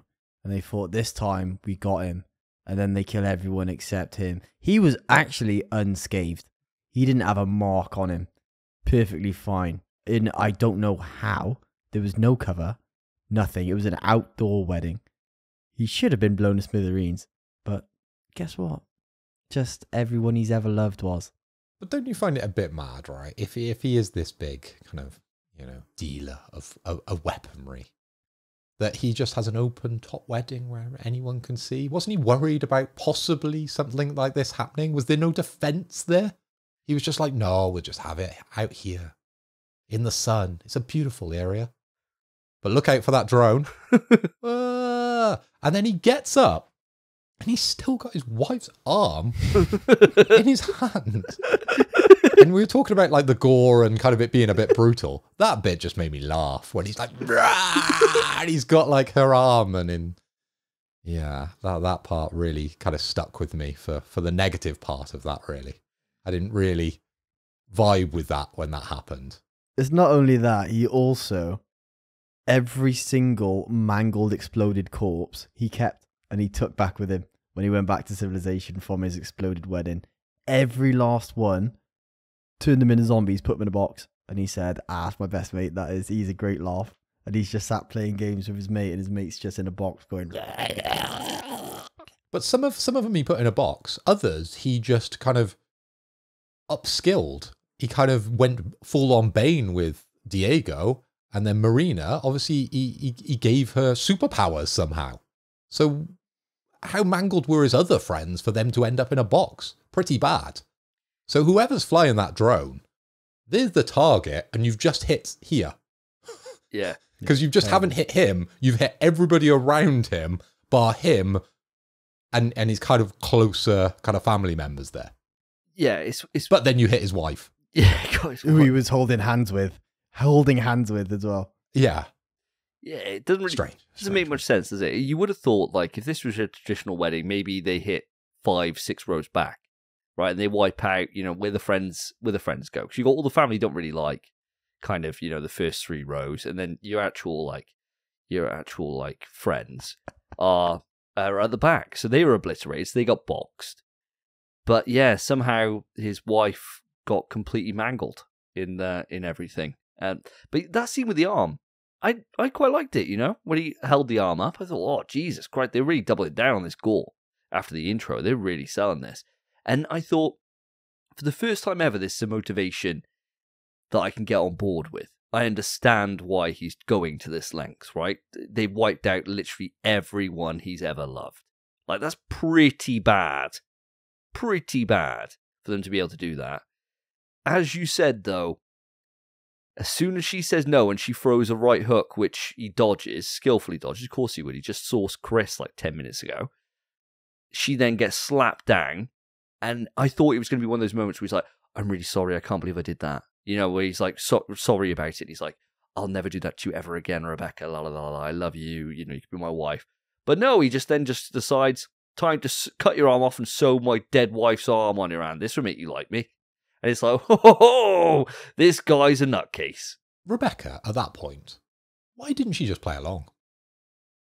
He's not going to marry her. Like, he's not going to murder her. He's not going to turn her into a zombie at that point. He just wanted to marry her. You could just lie back on the bed, let him have his fun, and then just, just be like, yeah, great. How's your day? Just be a bit naggy to him, right? You don't really have to turn around and swing for him at that point, did you? You could have bought a lot of time if you were Rebecca. See, this is where I think, actually, this plays into his gay relationship with Chris, because I don't think he ever wanted to marry Rebecca. When her and Chris emerge out of the roof, he doesn't shoot Chris. He shoots Rebecca in the leg. And then he's like, Chris, come here, come on, get away from her, come to me. Ooh, baby. He did not want Rebecca at all. If she played along, he'd have just been like, oh, fuck's sake. Oh, well. But he'd probably kill her. I think he'd kill her there and then. Yeah, she'd have been in the box. She'd have been in the box. Yeah, 100% in the box. I think he would just be there boxed up in his full suit on, ready for Chris to walk through the door. And then drugged, and then next thing you know, Chris in the dress. And that's where... Chris in the dress. Yeah, Chris in the dress. Chop his arm, chop your wife's arm on it. Bob's your uncle, done. Sorted. But no, he gets chucked through glass. I did like him. I think he was the standout of this movie, I think, other than Rebecca. I really did enjoy him. The only thing, right, that I thought was really underdeveloped throughout his entire plan was that he was funded by Los Illuminados, or the remnants of Los Illuminados, to destroy the world. And I thought, you really didn't need this. Like, you didn't need to tie that in, and that's the way to get Leon involved. Like, Leon's been involved when Los Illuminados aren't even remotely related. He just comes in just because he doesn't like vacations, right? And I thought, I know that was their way to be able to say that that's how they can infect everyone because they put it in the water, and it's a spin-off of, Las Plagas, and then all the virus on top of that is what's turning everyone, right? I get that, but I felt like as if they've ended this movie, they've killed the big bad, but Los Illuminados are still there, the remnants of them in Spain. And I never thought about this, and it's just dawned on me, that bloke's family, the reason why they actually went on this mission, are still in Spain under Los Illuminados' control. And they thought, we've done our job for the day, lads, let's go home. So they literally, the whole point, that guy dies to give him his phone with all the information on, and Leon just spoke to the widow, said nothing to confirm his death. No, didn't confirm his death at all. So they just think Dad's just gone out for milk and never coming home again. And now his kids and wife are just left to their own devices in Spain. Poor Patrico, because he was the Spanish guy we were talking about here that you're referencing, and his ties to Los Illuminatus. But ultimately, Leon, still at that point, he's probably pissed, mate. The adrenaline is worn off. It's quite easy to forget things when you're drunk and you do strange things, you talk to strange people. Maybe he just woke up the next morning and he thought, I just made that up in my head. That's just Resident Evil 4 coming back. That's just nightmares, isn't it? More than anything. I've just created that in my head if I'm Leon. The next morning when I woke up a bit daisy-head. That's why he's forgotten about him. That's what I'm using. A little bit of headcanon there. I'm saying that he's just forgotten about it because he thought he just dreamt it up being drunk. I think that's probably the most likely scenario, to be honest. Spence, do you have any thoughts on this whole kind of left open plot hole that, as we know from what comes after this, never gets resolved? I mean, I didn't really think about it until you've just mentioned it now. But yeah, that poor wife, she's just in the unknown. That kid's an orphan. They're probably not going to survive too long anyway, those two. To be fair, to Leon and Chris at this point, what's two more casualties? I mean, they've killed... Their names aren't going to be in the paper tomorrow. It's going to be the names of people in those 7 towers that went down. They could not care less about these casualties. Are you crazy? No. He's probably on the run, mate, Leon. Atrocities you've committed. But I will say, what you said about the whole backstory with Glen, I think this is where, because of the order we've watched these movies, it didn't work for me. Because it was just a case of, just grieve, man. Just grieve. Just be sad. Everyone you've ever loved is dead. And you think, oh, there's a leg over there, I'll keep that. Oh, there's a bit of an eye over there, that's mine, put that in a box. Oh, here we go. Oh, my wife's arm. Gotta keep that one. Oh, it's got the ring on it, that's nice. Instead of just being like, crying and grieving and spending the time, or killing himself. Could have done that. Would have saved the world a lot of trouble. I mean, what's he gonna do? Fella should have been so depressed. But no, he thought, oh, revenge. It's always a revenge story, and it's always the same time. This time, fair enough. He lost everyone he's loved. Revenge makes sense. But I think it's because it's the last one we're watching where I was just sick of it at this point. And I was like, lad, just be sad. Just go lay in bed, eat some ice cream, and watch TV. What are you doing? I mean, this is more than just like about a depression. Man's got his entire family bombed, bro. Like eviscerated. And Exploded, yeah. On the happiest day of his life. He's like supposed to be like, oh, I do. And it's like, I... He could probably claim a lot of money off the government for that, couldn't he? Sue him. You know, kind of lasting stress. Yeah. Yeah. Trauma. You know, all the kind of things that he has to go through. All those times to the therapist. I'm sure he'd be getting all that back on the government.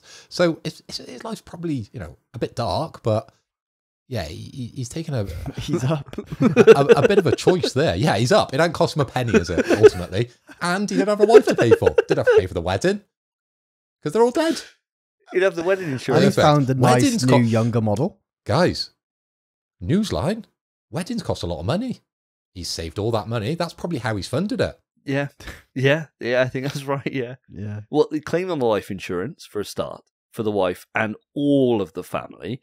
He's the only surviving person, so he gets all of their, like, you know, he's going to pay the tax on the inheritance, but he's going to get all of that coming to a single source, right? So this is how he's funded his evil empire, man. It's not the gun running. It's just the mass amounts of inheritance from, like, 700 people that were at his wedding. That's all just flowed in one direction to the one target they wanted. So the government just made their biggest enemy insanely wealthy in like a moment and gave him reason to want to kill them all. And they didn't think, should we check to see if we killed him with that drone strike? Nah, I'm sure it worked out just fine. Didn't think about, you know, should we send a surveillance drone over? Nah, I'll be all right. It's fine. Don't worry about it. No problem at all. This won't come back to bite us in the arse in 4 years. But hey-ho.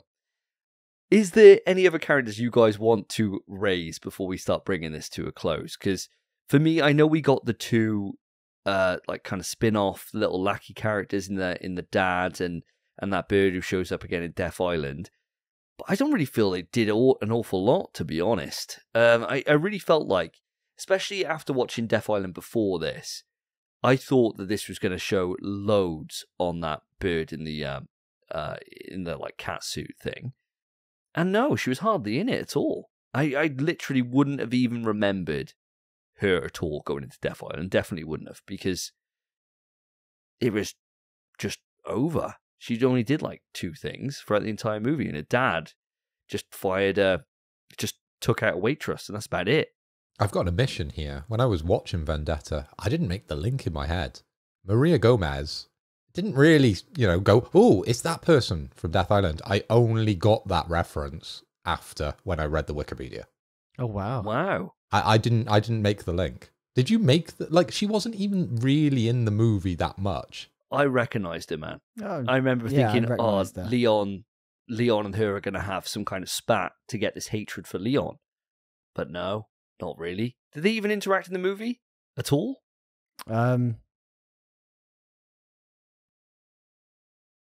I don't think they did, right? They didn't at all. So I was expecting more from her because I recognised her straight away. And no, she did really fuck all throughout the entire thing. Literally nothing. She survived a tanker explosion and then found her dad's mask. And that was it. and put two and two Yeah. together. Well, Leon wasn't even the one who killed him. No, it was Chris. Yeah, and she doesn't have a problem with Chris. It's all Leon. Well, his face got blown off by the railgun along with those 7 buildings. Just his face, because his face was kind of on like the chest of the thing. And then, yeah, Chris grenaded it. Leon just kind of threw a motorbike at him and blew it up, which did more damage to the quadricopter than it did to thing, because, let's be honest, Leon was on the other side. Leon was not fighting those enemies. He was teaming up. But it's, yeah, I don't know why she has this hatred for Leon. There's no reason for it at all. Her taste in men is terrible. You know, first Glen, then Dillian. Like, or Dylan, sorry. She's not done well there, has she? Maybe after the first psychopath that you kind of side with. Do you then go for another? You know when you're dating and you're out there and you go down a certain route with a girl and then you see a very similar girl. Do you go, I'll go back for another go? No, I've never taken that approach. You switch it up. You go from brown hair to blonde hair. You know, you go for something a little bit different here. But her, she's always just swiping for these absolute maniacs. And she did it again and ultimately got her killed. Yeah. The thing about it is, if she'd fought Leon before, she would have realised that just take out his legs. Because one day they're going to get you killed. And no, she didn't pay any attention to it. She did nothing. And ultimately, she just was another throwaway baddie. Much like these two characters were in this movie. Now, guys, before we get to the final ending of this and the happy ending that comes, I do want to do a special shout out, actually, something I noticed throughout this entire movie. I don't know if you agree with me or not. The music throughout this banged. Literally slapped tits the entire way through. And it wasn't just a case of being like a rock theme or anything like that. It was the quiet moments where it had this like kind of really striking kind of stabbing synth that was like throughout most of it. And I noticed it in like all the quiet bits where tension was building. I thought, ooh, this would make a nice little theme in a Resident Evil game, this would. With just this like kind of striking tone that was happening on all the quiet moments.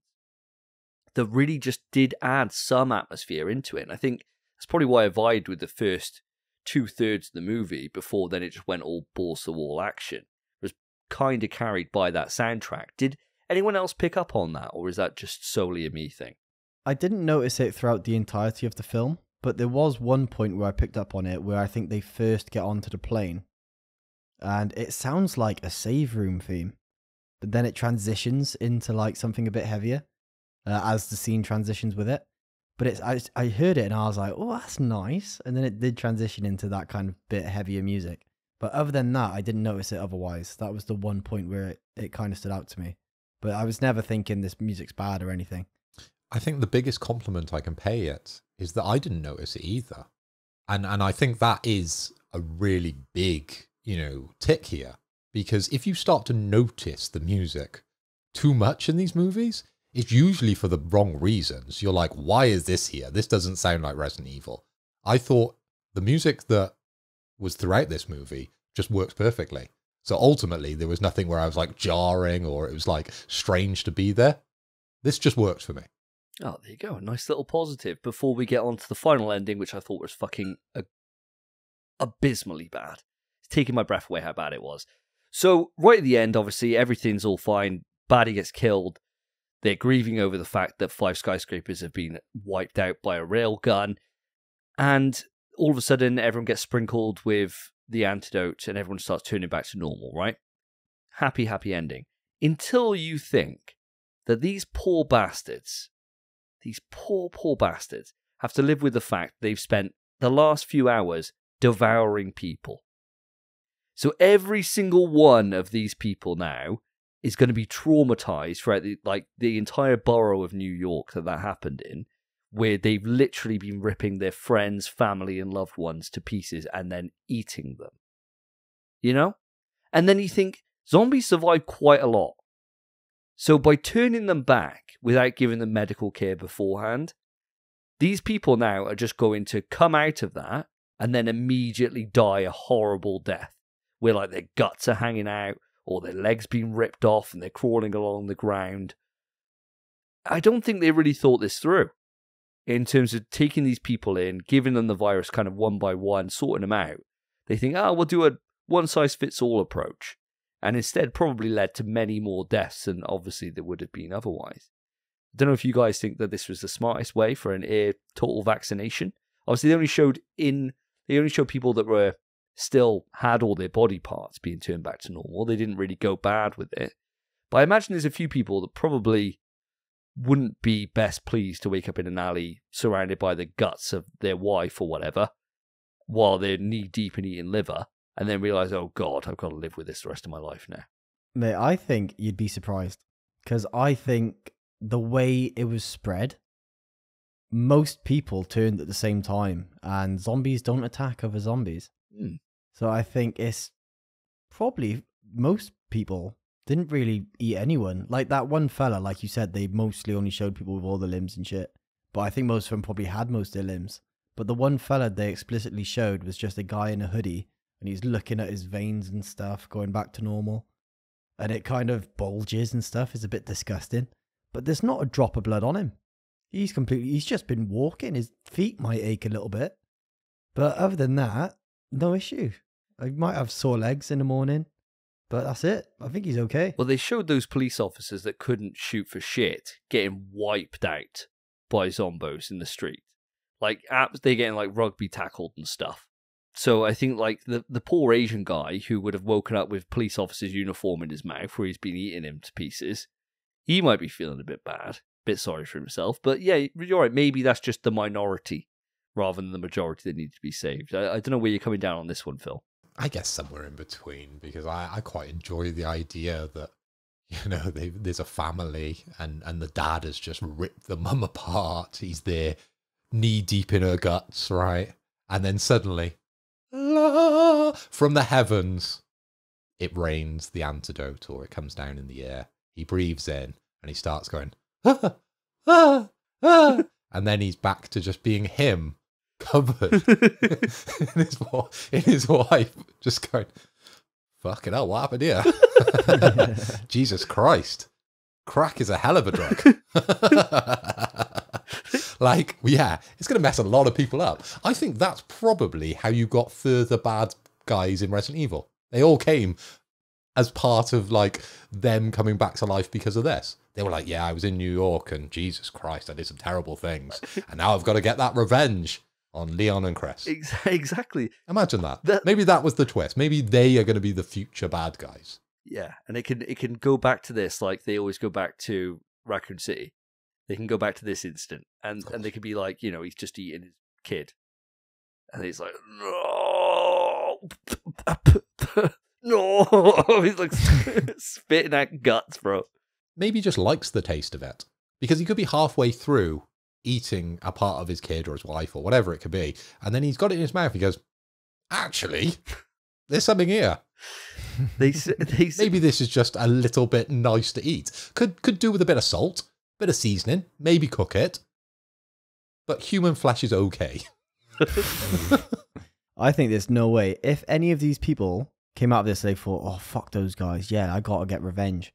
As soon as they started looking into him, they'd realize those are the people who caused the 8 towers to go down. And they'd think, oh, fuck that. Are you mad? And then they'd do what I said, which is get in bed, eat some ice cream, and watch the boys. Because you can't do that. If you have any idea what you're up against, just give up, bro. They got plot armor out the wazoo. Infect them. Try it. Infect them. Lock them in a cage. Don't tell anyone where they are. Watch. Rebecca will be there in about 22 minutes. She'll find and a they'll way. be saved. She'll find a way. And then you're dead. Yeah. Yeah. She'll find a way. I don't know how, but she'll find a way. She'll create the formula for the vaccine in those 22 minutes and give it to them. So just give up. And then you're going to turn into a beast and then you're still going to lose. It's not worth your time, lad. Just eat your wife's toes and then get out. Don't think about it. Yeah. Wank it away. Just wank it away. So much more sad. Well, there's no one else to do it for you, is there? You've eaten them all. Guys, as we bring this to a close, any other scenes you want? Any other scenes you want? I mean, if you kept her hand... Yeah, true. And she had a bit of rigor mortis and it was shaped like this. There we go. Fucking hell. We cracked the code. We cracked the code. Are there any other scenes you guys want to bring up before we bring this to a close? There was one part in it where they referenced Breaking Bad. Oh, yeah.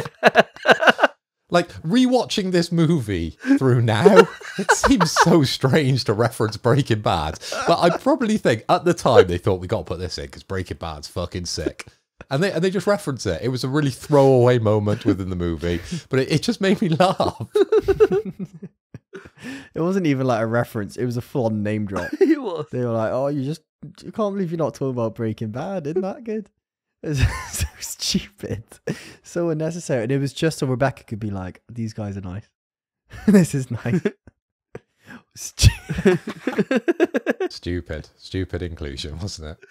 This film has been so good. I've loved this. We've done it again, guys. We've gone longer than the movie itself, and this has by far been the funniest one, the funniest movie, and I've had the most fun doing this. This is, what an absolutely amazing movie. Absolutely amazing. And look what we got to come in the future. You know, Infinite Darkness up next. Oh, Lord. Well, audience, I hope you've enjoyed this. This has been our review of Resident Evil Vendetta. I really hope to God you don't love this film, because if you do, you're going to be so angry. But it is what it is, right? It is what it is. I hope you've enjoyed it. If you have, then the couple of ways that you can support us. Of course, you can put a like on the video. You can subscribe to the channel for more from the Resident Evil review discussion. Of course, Phil and Spencer, you can, if you want to see more of them, you can find them on In PS We Trust, a PlayStation podcast. I'll have a link in the description. It's been an absolute pleasure to podcast with you guys today. I've really, really enjoyed it. Audience, I hope you've enjoyed it too.